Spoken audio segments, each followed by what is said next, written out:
धर्म की आड़ में धार्मिक ब्लैकमेल करके ये सब हरकतें कर रहे हैं। किसने ये राइट दिया इनको कि ढाबों की चेकिंग करें? इनमें और उन आतंकवादियों में कोई फर्क है जिन्होंने धर्म पूछ के पहलगाम के अंदर गोलियां मारी थी? साल बदला लेकिन हाल नहीं बदला।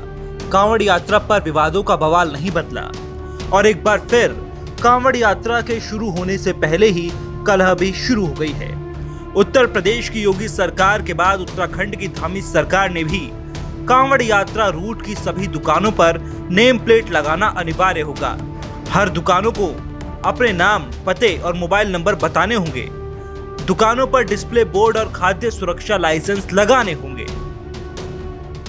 यात्रा है जिसमें प्रत्येक वर्ष 4 करोड़ से भी अधिक श्रद्धालु हरिद्वार आते हैं, ऋषिकेश आते हैं, आसपास के क्षेत्रों से मां गंगा का जल लेकर अपने अपने स्थानों को प्रस्थान करते हैं। ऐसे में उनका आना जाना होता है और 2-3 दिनों की प्रक्रिया ये सब होती है।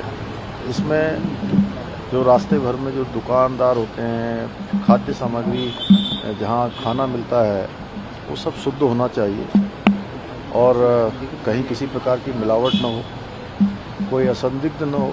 उनकी सुरक्षा भी हमारे लिए प्राथमिकता है, इसलिए हमने ये किया है और कल मैं इसकी व्यापक रूप से समीक्षा भी करने वाला हूँ। इधर पूरे उत्तर प्रदेश में भी कांवड़ यात्रा मार्ग पर खाने पीने की चीजें बेचने वाली सभी दुकानों पर नेम प्लेट लगाने का आदेश है। सरकार का दावा है कि इस फैसले से आस्था की पवित्रता बनी रहेगी। मुझे लगता है कि ये केवल सरकार अपनी कमियों को छिपाने के लिए, नाकामियों को छिपाने के लिए वो आज इस तरह के तरह के हथकंडे अपना रही है। मुझे लगता है ये सरकार फेल हो चुकी है और योगी सरकार केवल और केवल बात को घुमा रही है और भ्रमित कर रही है। इसके पहले भी कांवड़ यात्रा हुई है, इसके पहले भी पूरे प्रदेश के अंदर जल भगवान भोलेनाथ के ऊपर जल चढ़ाया जाता रहा है, कभी उसको इतना तूल नहीं दिया जाता। ये सरकार जानबूझ के उसको तूल देना चाहती है और उसको हिंदू मुसलमान करके उसका रंग बदलना चाहती है। कांवड़ यात्रा से पहले इस अभियान पर फिर घमासान मचा है। बवाल तब और बढ़ गया जब मुजफ्फरनगर जिले में स्वामी यशवीर ने अपने कार्यकर्ताओं के साथ कांवड़ यात्रा के रूट पर चेकिंग अभियान चलाया।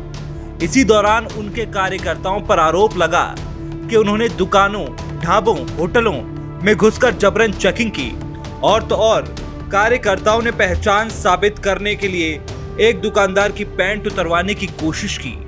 इसी विवाद में पुलिस ने अब 6 लोगों को नोटिस जारी किया है। इस नोटिस के बाद स्वामी यशवीर ने पुलिस को चेतावनी देते हुए कहा कि अगर कार्रवाई हुई तो इसका जवाब जरूर दिया जाएगा। क्या नाम है तुम्हारा? मेरा नाम गोपाल। गोपाल, क्या काम करते हो तुम? यही काम करूंगा, होटल पर रहूँ। होटल का काम। क्या हुआ? अभी हिंदू संगठन के लोग आए थे यहाँ। अभी इन्होंने पैट तारी, पहला आधार कार्ड चेक करा, आधार कार्ड है नहीं होएगा। हाँ। और क्या नाम मुझे नंगा करने को तो ये लोग हिंदू देख रहे मुसलमान हो क्या हो तू? मैं हिंदू झूठ क्या काम करते हो होटल पे? मैं यहाँ काम करूँ। कौन सा होटल है? एक बात और बताइए। पंडित जी का। पंडित जी ढाबा। पंडित जी का ढाबा। मुजफ्फरनगर पुलिस प्रशासन ने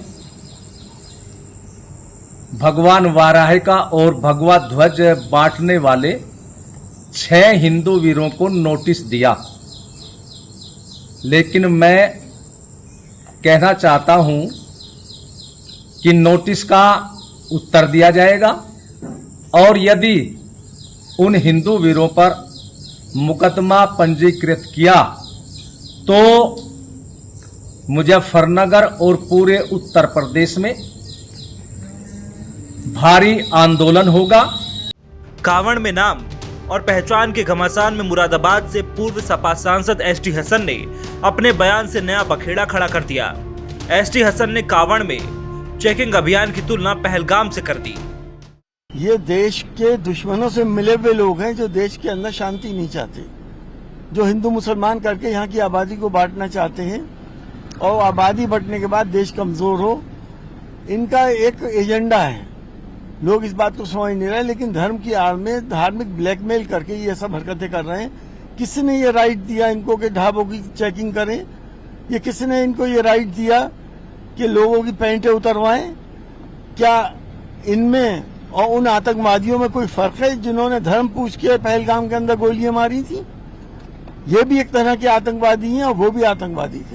समाजवादी पार्टी के वरिष्ठ नेता एसटी हसन जी का बयान बहुत ही दुर्भाग्यपूर्ण है। बताइए, इतने बड़े पार्टी के नेता, वरिष्ठ नेताओं के द्वारा इस प्रकार से बयान कि कांवड़ियों की तुलना पहलगाम के जो आतंकी जो थे उनसे तुलना किया जाना, आतंकियों से तुलना किया जाना अत्यंत निंदनीय है। और मेरा मानना है कि निश्चित रूप से जब कोई दुकान खोलता है कांवड़ी क्षेत्र में तो उसको अपनी पहचान दिखाना चाहिए। अगर यही पहचान अगर कश्मीर में वहाँ पे पहलगाम में पहचान पहले चेक किया गया होता, अगर पॉइंट खोल करके वहाँ भी चेक किया गया होता तो निश्चित रूप से वो आतंकी हमारे हिंदुओं को मारने में सफल नहीं हो सकते। बहरहाल नाम और पहचान के ऐसे फैसले पर बीते साल जुलाई में भी जमकर संग्राम मचा था, जो कि सुप्रीम कोर्ट तक जा पहुंचा था। वहीं अब फिर यूपी के साथ साथ उत्तराखंड सरकार ने भी ऐसा आदेश जारी कर दिया है। फैसले के फलसफे पर सरकार का तर्क यह है कि कांवड़ यात्रियों की आस्था की शुचिता बनाए रखने की कवायद है। वहीं विपक्ष इसे मुस्लिम और मजहब से जोड़ रहा है। ऐसे में सवाल यह है कि आखिर कांवड़ यात्रा पर विवादित बयानों का कंपटीशन क्यों और कांवड़ की तुलना पहलगाम से क्यों?